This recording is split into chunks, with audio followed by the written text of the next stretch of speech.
É uma terra no fim do mundo que fascina por seu caráter selvagem e impenetrável. Paisagens esculpidas por 200 vulcões, 30 deles ativos. A maioria é patrimônio mundial da Unesco. Este mundo de titãs produz cataclismos eruptivos várias vezes por ano. E se nunca há vítimas, é porque quase ninguém habita o Kamchatka.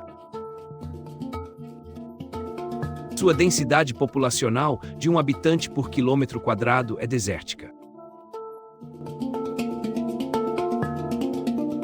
Os indígenas autóctones e, subsequentemente, o povo russo apegaram-se a esta terra.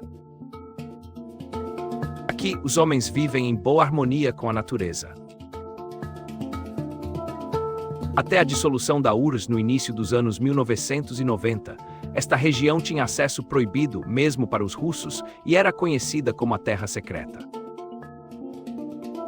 Há décadas ela se abriu ao mundo. O Kamchatka, misterioso e magistral, sabe se revelar àqueles que aceitam descobri-lo.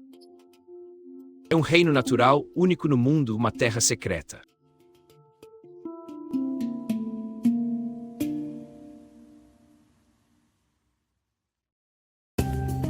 Com o tamanho da metade da França, o Kamchatka é uma faixa de terra situada no extremo leste da Rússia. Está no Mar de Bering, em frente ao continente americano. Petropavlovsk-Kamchatsky, capital, a 12 horas de voo de Paris e 6.700 quilômetros de Moscou. Seu nome vem de Pedro e Paulo. Aninhada ao pé de 2 vulcões ativos, o Avashinsky e o Koryaksky, Petropavlovsk é regularmente abalada por terremotos. No passado, sua costa pacífica a tornou entreposto comercial de pouca importância. Hoje, Petropavlovsk concentra 3/4 da população local, 180 mil habitantes, principalmente russos. A maioria é pescadores, militares e servidores. Vida deles, inverno longo e verão de 2 meses. Mas a cidade tem microclima. Ela é protegida pela Baía de Avasha, uma das maiores baías do mundo. Assim, ela desfruta de amenas temperaturas todo o ano.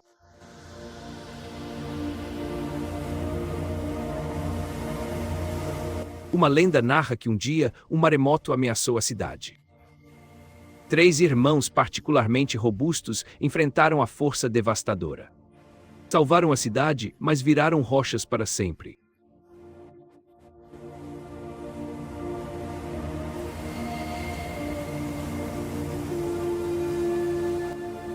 Orcas estabeleceram moradia nas águas profundas e sempre se deslocam em grupo, demonstrando aptidões sociais incomuns no reino animal. Elas são capazes de transmitir certos comportamentos à sua descendência e de se comunicar com seus semelhantes por meio de vocalizações próprias a cada indivíduo. Esses predadores marinhos possuem técnicas de caça sofisticadas e utilizam seu sonar para detectar presas muito distantes. Prato favorito, otária. A otária de Steller é a maior das otárias. É também leão marinho. Espécie protegida, se destaca pelo tamanho e orelhas pequenas. Vive em frias águas entre Alasca e Kamchatka. O macho é facilmente reconhecido por sua massa imponente, podendo medir mais de 3 metros e pesar até 1 tonelada.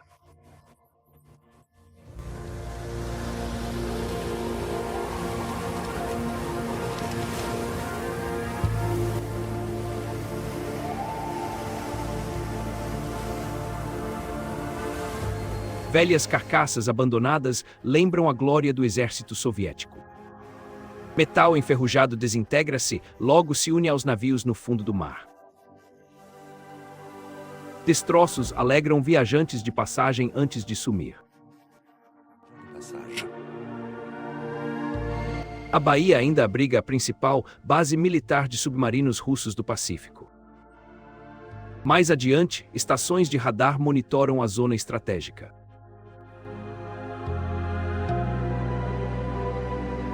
É difícil imaginar que, atrás desta cadeia de montanhas, há crateras vulcânicas com mais de 1 bilhão de anos. Estão no Círculo de Fogo do Pacífico. Com cerca de 40 mil quilômetros de extensão, ela é formada por 452 vulcões. Entre os mais ativos estão o Mutnovsky e o Gorely.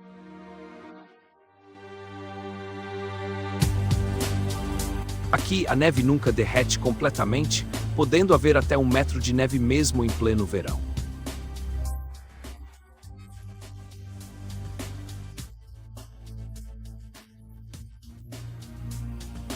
Três medidores gigantes de 5 metros feitos em madeira. No auge do inverno, apenas o topo de suas cabeças é visível. Apesar dos limpa-neves, estradas estão mal trafegáveis. Quase 4 horas para 20 quilômetros. O vulcão Viliushik domina a estrada. Extinto há quase 10 mil anos, ele agora ameaça desabar devido à erosão de seus flancos. O Mutnovsky, por sua vez, ainda está em atividade, fornecendo energia ilimitada. Russos ativaram a estação geotérmica em 1985. O funcionamento dessa instalação lembra o de uma chaleira, onde a água aquecida pela atividade vulcânica sobe em forma de vapor. 12 poços a expelem a 250 graus Celsius. A pressão assim gerada permite obter eletricidade. A estação gera 50 megawatts, o que equivale à produção média de 17 turbinas eólicas. E é uma energia totalmente limpa e renovável. Ao redor da estação, os geysers borbulham e a argila treme. Coração da Terra pulsa.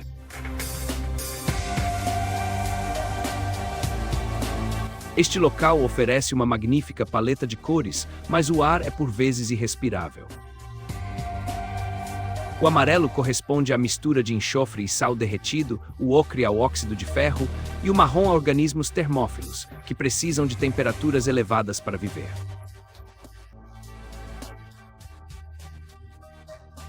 Eles só foram descobertos no fim dos 60.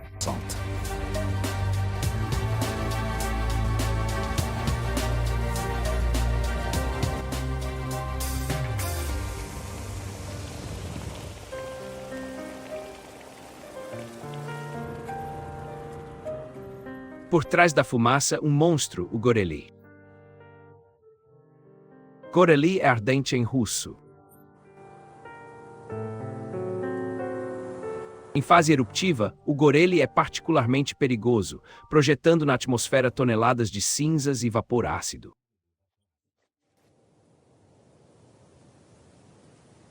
Júlio Verne, em Viagem ao Centro da Terra, questiona a existência de um caminho às entranhas do planeta. Há muito tempo, humanos imaginaram muitas possibilidades.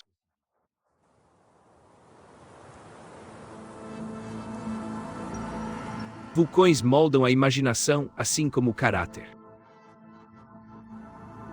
Os cientistas mais apaixonados se reúnem no Instituto de Vulcanologia de Petropavlovsk, vinculado à Academia Russa de Ciências. Pesquisadores monitoram a atividade vulcânica da península. À sua frente está um eminente vulcanólogo, Alexei Yurievich Ozerov. Os vulcões sempre interessaram os cientistas soviéticos.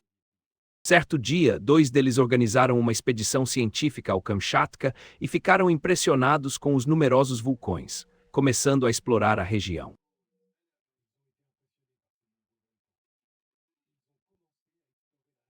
Isso ocorreu entre as décadas de 1920 e 1930.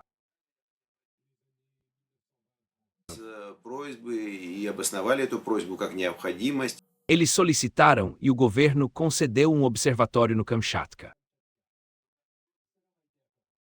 Observatório a 500 quilômetros norte daqui. Mais tarde, ele recebeu o nome de Levinson Lessin, o célebre geólogo russo. Лессинга, знаменитого российского петролога-исследователя.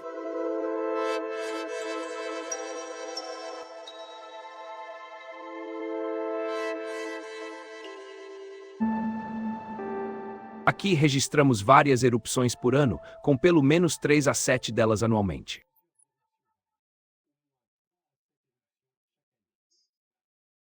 No entanto, o mais importante é que não há duas erupções semelhantes, pois ninguém deseja ver sempre a mesma coisa, o que seria belo, mas monótono. Temos o nosso Havaí, o vulcão Toubashik, que esteve em erupção entre 2012 e 2013, algo bem recente. O Kliuchevskoy produz magma muito líquido na superfície. Lava como no Havaí. Temos os vulcões Bezimiane e Chiveluch, que explodem com grande intensidade. Suas erupções são monstruosas, como a do vulcão Bezimiane em 1956, por exemplo. Projeções atingiram 40 quilômetros. В 1956 году, Inacreditáveis 40 quilômetros. представляете, 40. Это вообще что-то невероятное. Alexei Ozerov marcou a ciência com descobertas cruciais. Para melhor observar os mecanismos que originam as erupções, ele reproduziu no subsolo do Instituto um vulcão de laboratório único no mundo. A instalação ao longo da escadaria ultrapassa 15 metros de altura.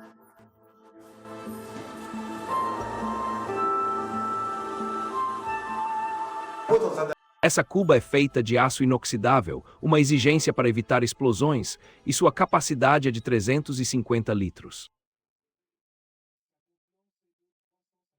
Aqui há água. Aqui há gás.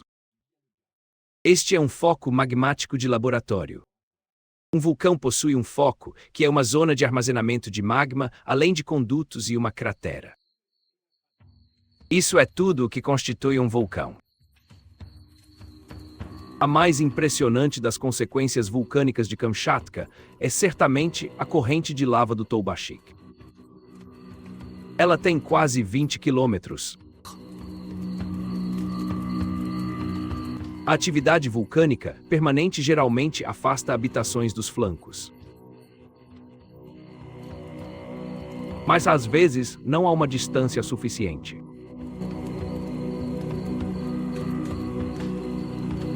Exemplo disso. Vila 120, a 35 quilômetros da cratera. Evacuam-se crianças e adultos aos primeiros sinais vulcânicos. Ao longo das erupções, a vila é coberta por cinzas que se espalham ao menor movimento. Mais pesadas, elas voltam ao solo rápido. As cinzas vulcânicas fertilizam os solos.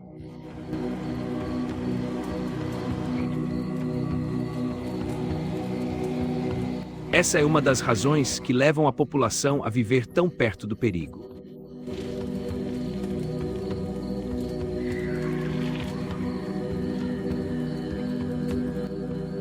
Em 28 de junho de 1975, o Toubashik erupcionou. Por 18 meses, a cratera expeliu lava líquida que calcinou tudo em seu caminho. Este é o maior fluxo basáltico já registrado. Hoje, esse cenário infernal é chamado de Floresta Negra. As árvores queimaram como fósforos. A terra onde elas fincavam suas raízes tornou-se estéril.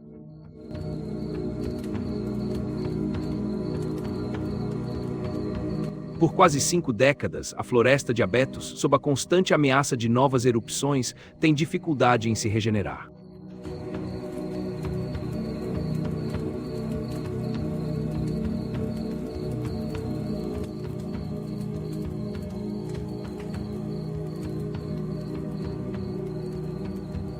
O Toubashik faz parte do grupo vulcânico Kliuchevskoy. Um dos vulcões do grupo tem cratera a 4.835 metros, acima do Monte Branco.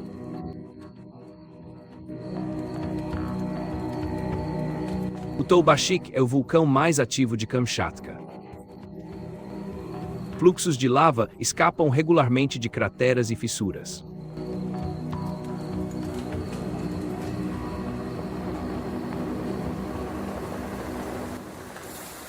Os esquilos do Ártico divertem os curiosos que se aventuram nesta região inóspita. Poucos homens aqui e eles são pouco temerosos.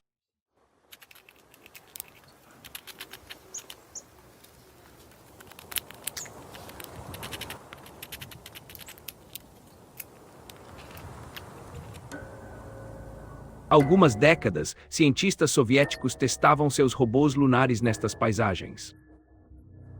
O solo irregular e frágil imita perfeitamente a superfície da Lua. Este lugar remete a Marte, o planeta vermelho por causa do óxido de ferro em suas rochas.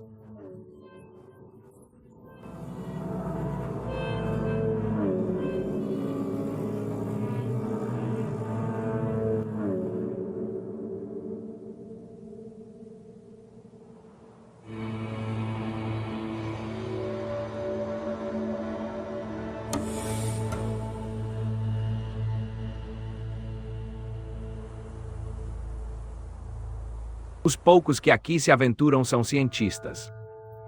Eles são mineralogistas, vulcanólogos e geólogos, que vêm de Moscou ou de São Petersburgo com o objetivo preciso de encontrar novos minerais. Sergei Voropaev é físico em Moscou. Imagine Kamchatka. No limite do Kamchatka encontra-se uma zona de subducção. Placa oceânica subduz continente. Ela arrasta consigo as matérias orgânicas, que se fundem sob o Kamchatka e formam o magma que remonta. Desse magma nascem todas as cadeias de vulcões do país, tanto as que margeiam o oceano quanto as que estão no meio do continente, incluindo o Kliuchevskoy e o Toubashik. Tudo isso cria um efeito de subducção. Na realidade, a Terra nasce aqui e estamos no local de nascimento de um novo continente.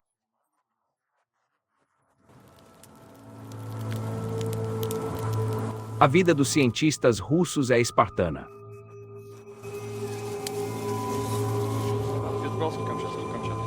Em excursões, percorrem longas distâncias pelos campos de lava. Não podem peso demais.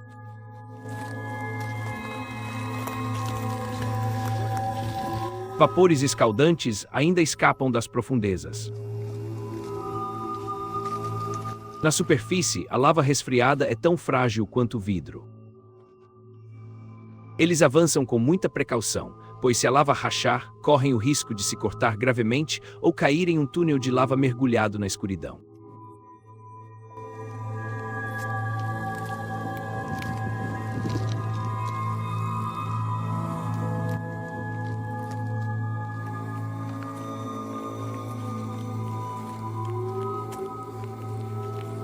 Um pouco mais adiante, a lava de Ursi se transforma em cascalho vulcânico, o que torna a ascensão ainda mais exaustiva.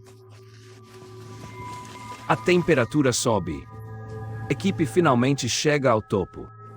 Cientistas poderão, então, coletar amostras.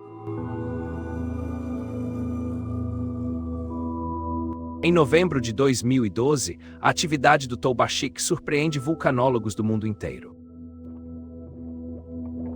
Nesta cratera, um lago de lava começa a ferver. Massa fundida irrompe. Por 9 meses, o fluxo cobre quase 20 quilômetros.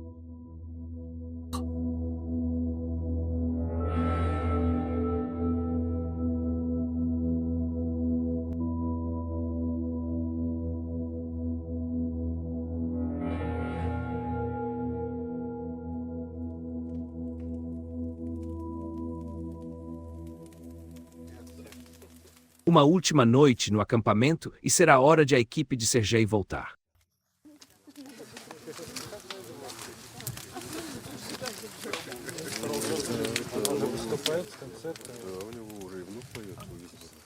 Ну, там в основном, я расточил до 1,6. Так все ковка, облегченка.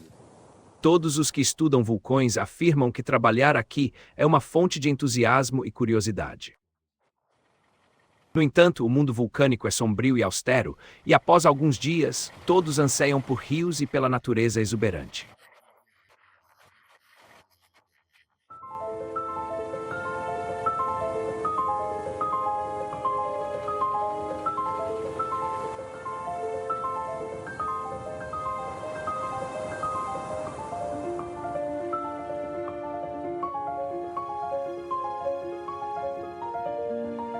A natureza é particularmente generosa nas planícies da península.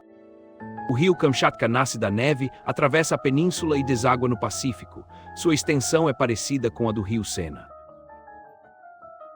Milhões de salmões sobem rios no verão para desovar onde nasceram.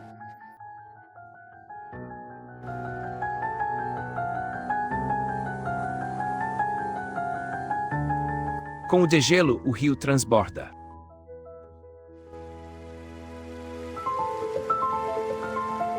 A enchente leva madeira morta, fazendo grande limpeza de primavera.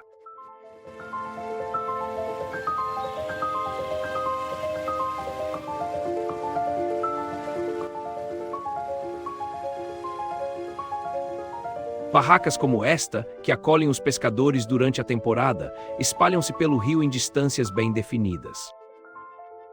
No início de cada nova temporada, licenças de pesca são colocadas à venda. Documentos estaduais definem período e quantidade de pesca permitida. A pesca é vital para a renda regional. A carne do salmão é preciosa, mas seus ovos, o caviar vermelho russo, são os mais cobiçados. Tráfico de ovas de salmão na península é lucrativo e relevante. Por isso, a pesca é controlada com rigor e permitida por apenas 3 meses ao ano. O salmão selvagem do Kamchatka é conhecido em toda a Rússia e, por essa razão, recebe vários nomes aqui, já que existem dezenas de espécies de tamanhos e cores diferentes.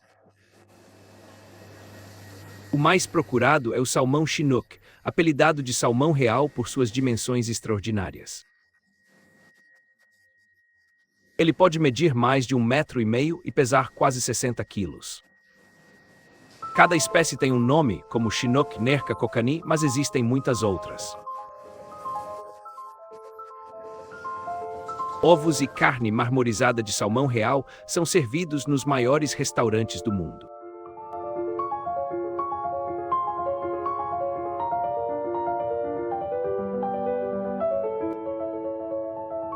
O salmão também é o prato preferido do animal emblemático de Kamchatka, o urso pardo. A península abriga a maior concentração desse urcídeo no mundo. Aqui vivem 16 mil ursos pardos, 15% do total russo.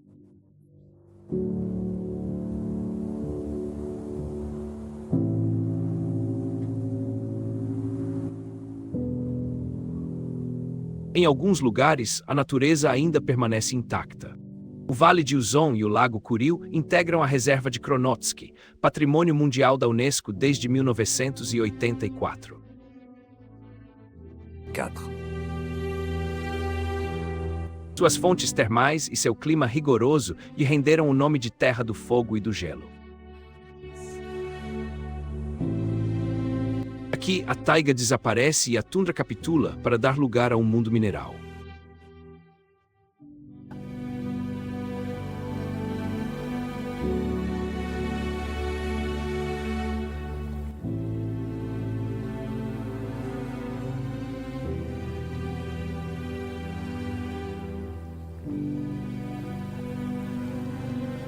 É uma paisagem do amanhecer do mundo.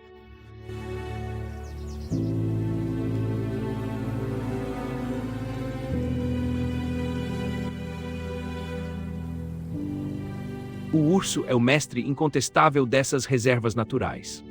Mais de 700 indivíduos coexistem ali, onde a caça é estritamente proibida.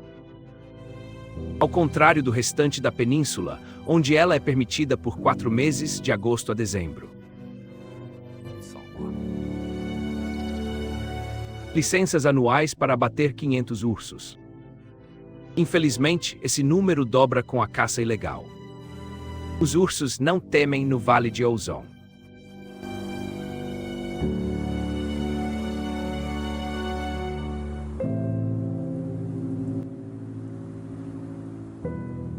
Apesar da acidez dos solos, as plantas híbridas prosperam, pois os depósitos de arsênio as ajudam a se livrar de parasitas, e as águas quentes lhes proporcionam conforto.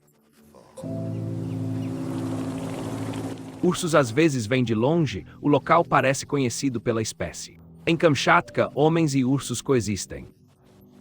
Não é raro para um aldeão avistar um urso pela janela, principalmente na primavera.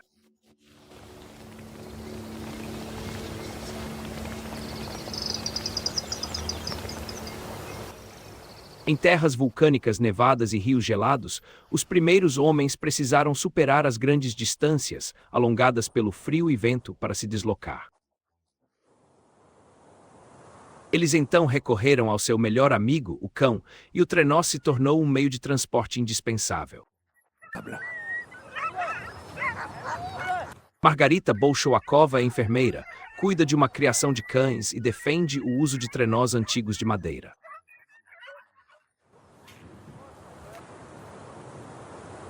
Quando eu morava no norte de Kamchatka, via os caçadores passarem.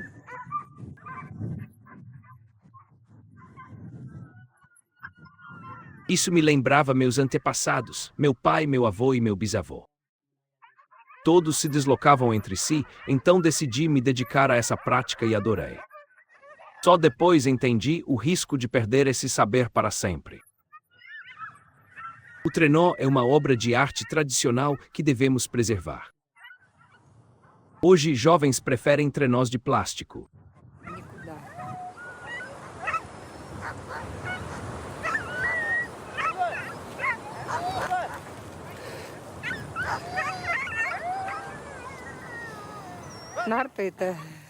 É verdade que eles são mais rápidos, mas sou totalmente contra.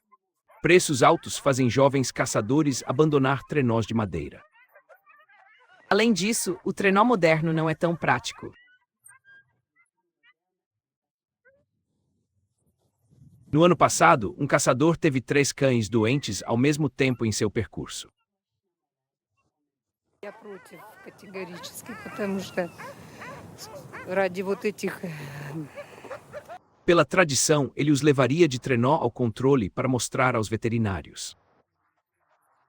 Mas em seu trenó moderno não cabiam 3 cães. Ele teve de abandoná-los. год участник. Сразу же 3 собаки у него снялись во время гонки. По правилам, Se isso acontecesse comigo, eu conseguiria levá-los no meu velho trenó sem problemas, algo inviável com os novos trenós atuais. Penso que devemos permanecer fiéis a essas tradições e também preservar o artesanato. Artesãos tradicionais desaparecem aos poucos. это не предусмотрено. Поэтому я считаю, надо сохранять. O conhecimento técnico está caindo no esquecimento e, em breve, será preciso ir a um museu para ver um trenó de madeira. Pessoas não sabem mais fazê-los. Para meu grande pesar, eu imponho o uso do trenó tradicional aos jovens caçadores que treino. Поэтому своим ребятам говорю, только наши нарты использовать. Por 9 anos, Margarita foi a única mulher caçadora inscrita na famosa Corrida Berenguia. Essa corrida mundial de cães de trenó é organizada desde 1990.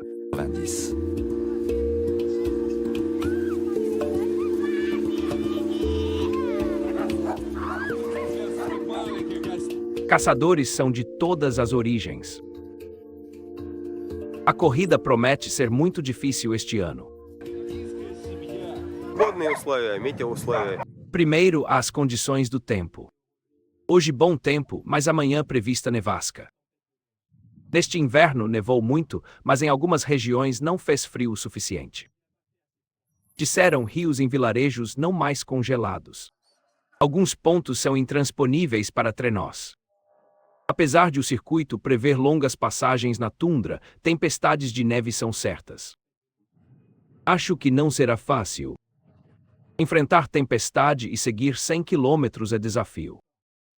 No norte destino da corrida, a temperatura é muito baixa. Este ano em Ayanca fez 53 graus negativos em janeiro. É o recorde de frio deles. Não sei que temperatura fará lá, mas certamente não fará calor. Os cães são originários do norte, do Kamchatka ou do Alasca. Eles não sentem frio.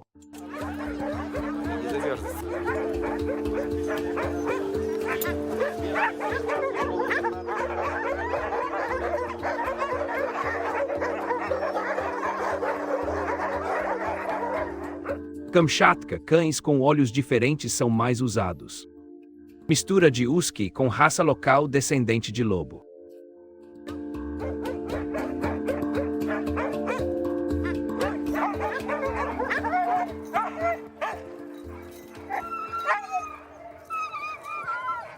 A partida próxima impacienta o cão e o caçador. O hino russo ecoa.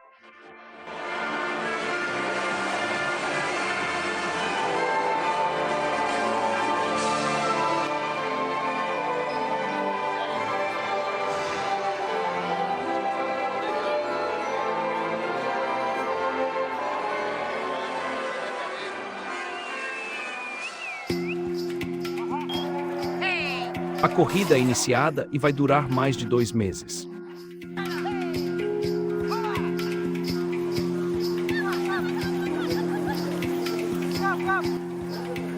A Beringuia é célebre por sua complexidade.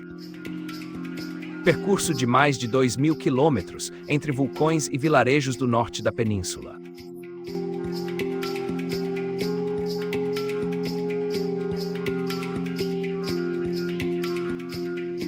O mais conhecido deles é Sufika no meio do percurso. Ele é habitado pelos Evens, uma etnia originária do Kamchatka. Aqui a natureza é mais exuberante que no resto. Isso ocorre pela vila estar sobre fontes de água quente. Água termal emerge a 50 graus, aquece e enche piscinas, permitindo banhos mesmo a menos 20 graus Celsius. Ela também é reconhecida terapeuticamente. Em Esso é fácil desfrutar dela a qualquer momento do dia.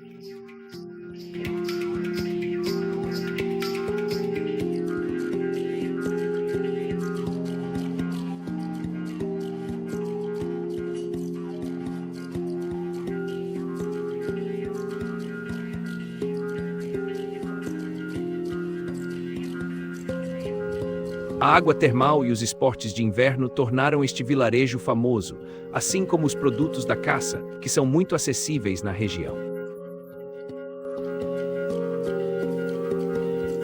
Marina é artista de longa tradição artesanal. Ela se instalou em Esso há 20 anos e construiu uma casa sob medida.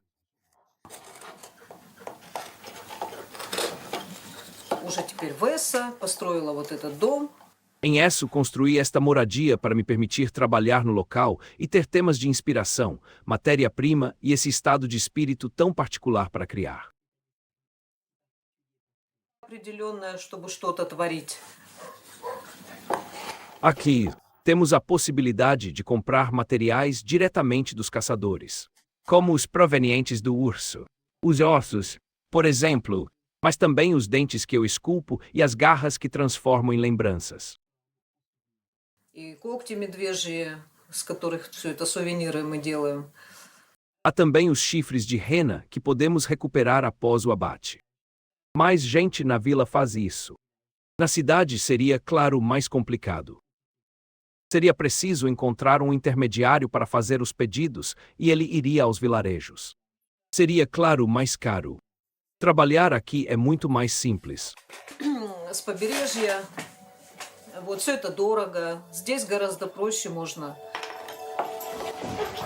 De acordo com as crenças locais, o corvo é o criador do universo. Ele é conhecido sob o nome da divindade Kot, um xamã poderoso e malicioso. Ele criou vulcões para aquecer o solo e rios com peixes para alimentar homens.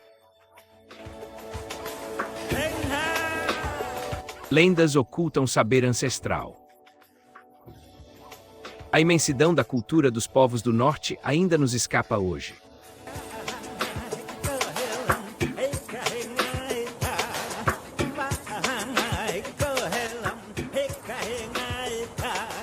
Quando os exploradores russos descobriram o Kamchatka no século XVIII, ele era habitado por povos nômades, os Koryaks, os Itelmênios e os Evens. Hoje, esses povos são até 3% da população. A maioria vive em vilarejos do norte peninsular. Os Koryaks são criadores de renas nômades que, antigamente, se deslocavam em família para seguir seus rebanhos.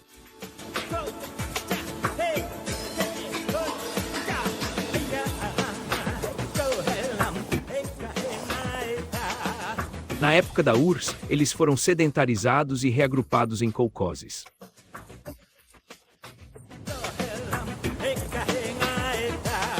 Hoje, os kolkhozes se tornaram empresas privadas e os pastores koryaks são meros funcionários que seguem rebanhos que não lhes pertencem mais.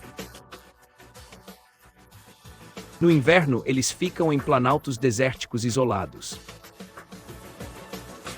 Tudo na rena é utilizável: seu leite, sua carne, sua pele, seus chifres e até mesmo seu sangue.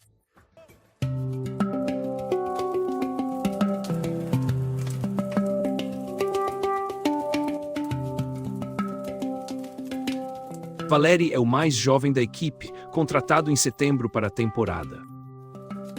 Kyriak Petrovic, chefe da equipe, nasceu sob regime soviético. Na URSS havia mais ordens.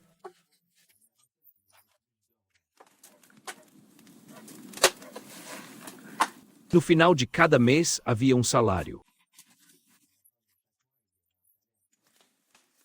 Trabalhávamos em kolkhozes e sovkhozes.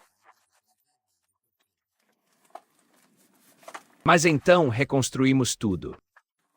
Em todo o país era perestroika, mas não no bom sentido.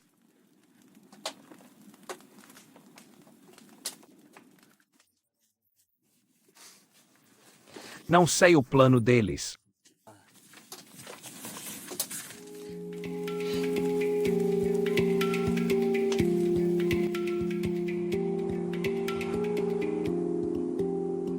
Aos 70 anos, Kyriak anda 10 quilômetros diários a pé ou de trenó para achar suas renas. Em planaltos de difícil acesso, o vento diminui a neve, facilitando as renas cavar e achar vegetais para pastar.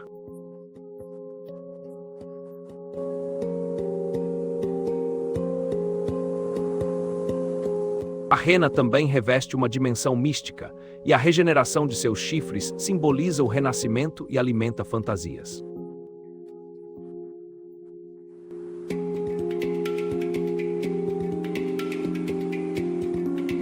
Para alguns, o chifre de rena reduzido a pó teria virtudes afrodisíacas, uma crença infundada que transformou o cervídeo em objeto de cobiça.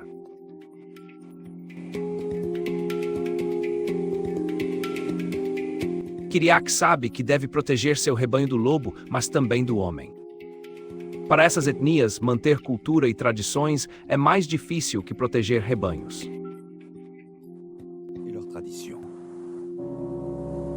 Os exploradores russos do século XVIII introduziram a religião ortodoxa em Kamchatka. Os povos nativos, que são primos dos indígenas americanos, foram convertidos ao cristianismo. Mas para eles, a ideia de um Deus único é difícil de aceitar, pois suas crenças ainda estão ligadas à adoração de espíritos e ao paganismo.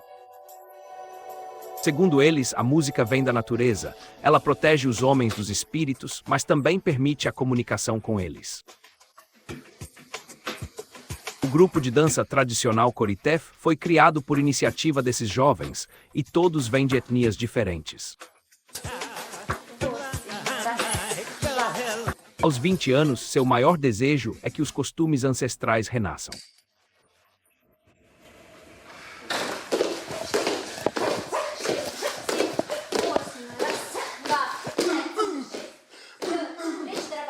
И таким образом мы вовлекаем молодежь.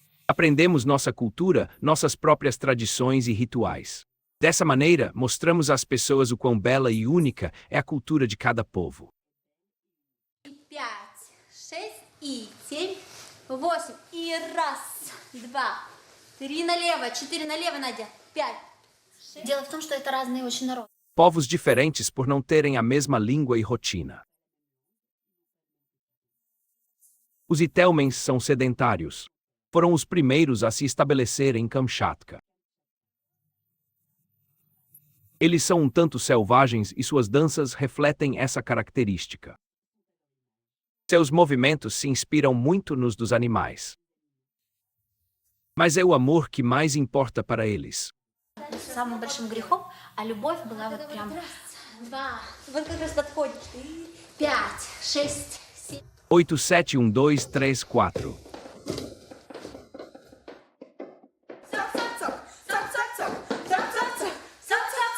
Mãos no lugar, cabeça confortável.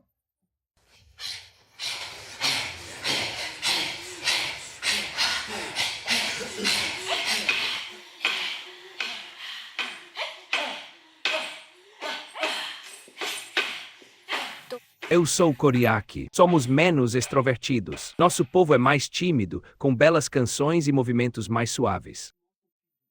Apesar dessa timidez, os Coriaques exalam uma energia poderosa. Enquanto os Itelmens são mais expressivos e abertos, eles gostam de se mostrar e não hesitam em olhar diretamente nos olhos de seus parceiros.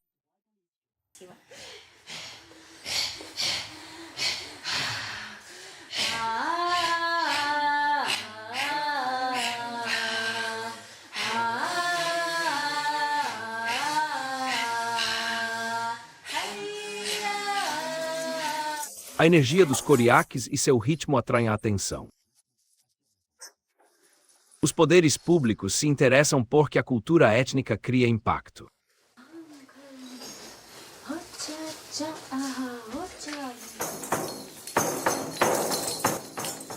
Hoje, o grupo de dança faz uma apresentação para uma turma do ensino fundamental.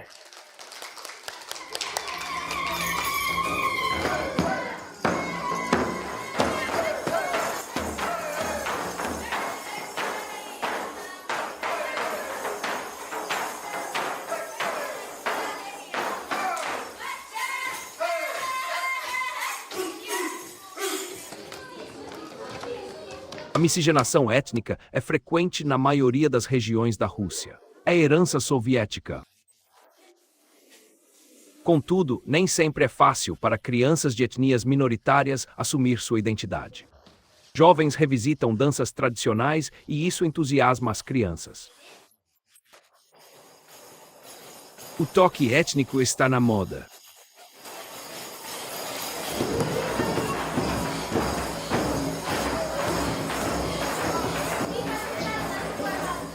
Crianças são convidadas a adivinhar o animal no palco.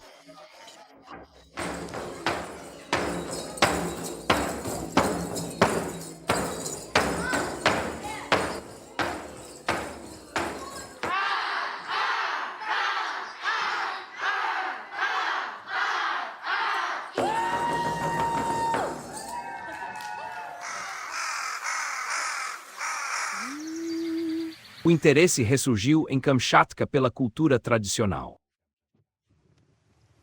Após anos de russificação forçada, uma série de clichês se espalhou pela sociedade.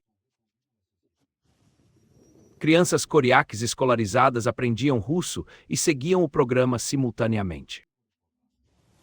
Ganharam fama de serem mais lentos. Coriaques com baixa resistência à bebida sofriam de alcoolismo e pareciam cidadãos de segunda categoria. Quando Rima percebeu a situação, ela fez de tudo para provar o contrário, tornando-se a primeira da sua turma. Поняла, что вот моим долгом стало учиться. Eu tinha que ser a primeira. Eu me recusava a dar razão a esse clichê. No início da dança, foi como se reencontrasse minha conexão com raízes. É uma conexão muito forte. Eu me impregno da minha cultura e, ao olhar para trás, tomo consciência dessa força única. É É como uma fundação sobre a qual se pode construir todo o resto, ou seja, o futuro. Levei um tempo para superar minha timidez e reconhecer minhas origens. Да, я представительница корякского народа, и у меня есть племя. Eu sou Koryak, este é o meu povo, a minha língua, a minha cultura e muitas outras coisas. Quando me dei conta disso, tornei-me orgulhosa das minhas origens, mas o que mais amo é que o meu namorado também se orgulha muito de mim. Просто кайфует. Rima revive ancestrais por convicção e determinação.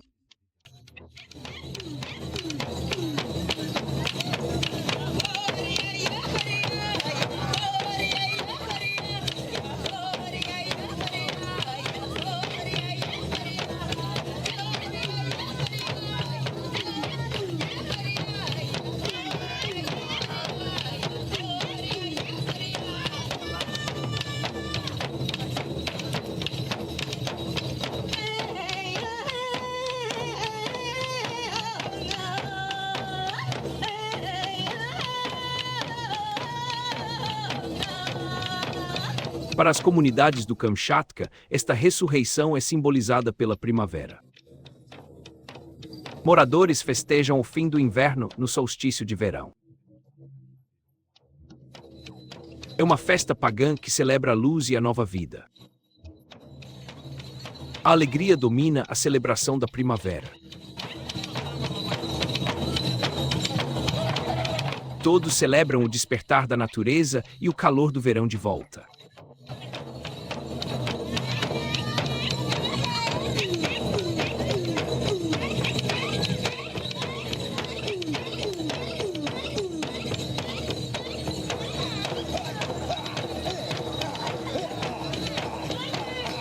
Enquanto as danças ocupam o dia, é ao cair da noite que a verdadeira celebração começa. Zina mora na aldeia com seu cachorro e, desde pequena, vive a festa e domina a cerimônia da meia-noite. Делают, обряд, как бы, разжигают костер, собирают... É um ritual em que pequenos fogos são acesos com galhos de zimbro. Todos formam uma roda. Ensuite, можжевельник. Durante o salto sobre fogos, proferem-se incantações e agitam-se galhos sobre as costas e braços.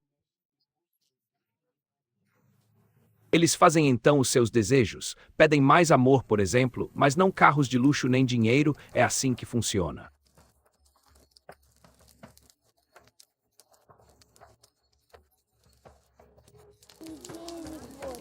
Только, как бы вот такие.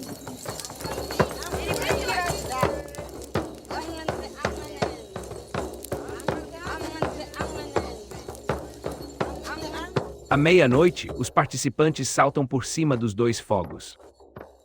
O primeiro para se purificar de más intenções e o segundo para abrir a mente a pensamentos positivos. Para povos do norte, céu se abre no solstício de verão.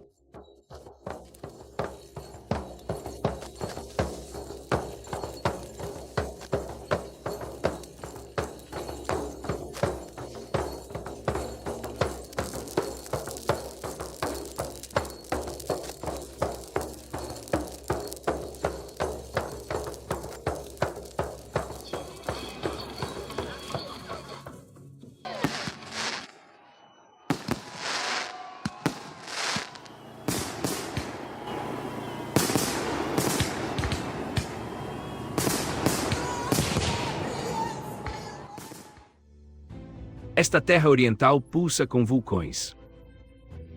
Aos que se aventuram, revela beleza e encanto poderosos, únicos no mundo.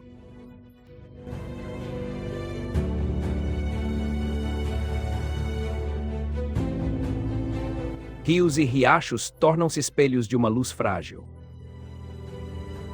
Cada parcela de vida é apreciada por seu grande valor.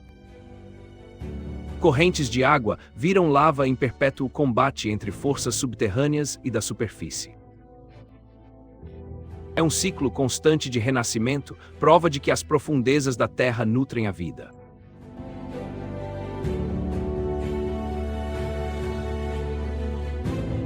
Esses vulcões coroados de nuvens saúdam o mundo há milênios.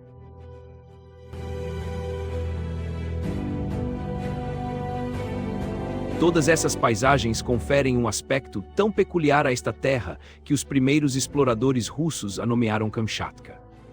Em russo antigo, significa um tecido damascado com desenhos variados.